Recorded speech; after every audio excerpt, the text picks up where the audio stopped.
Hi guys, this is a demo for the smart vending machine which we have. We have placed fruits in the machine which can also be vended. I'll just show you how I'll be picking the slot number 3, the orange quinoa from the machine.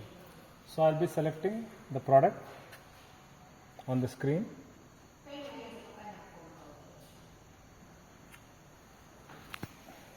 After this, there's a QR code which is generated.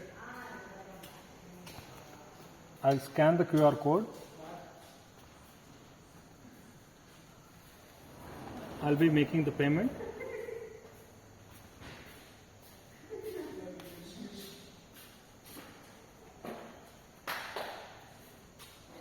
After the payment is successful,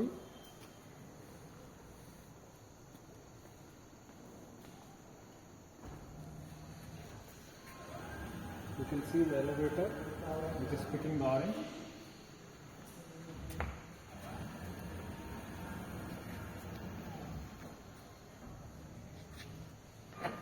So once you get the green signal, you are okay to pick up.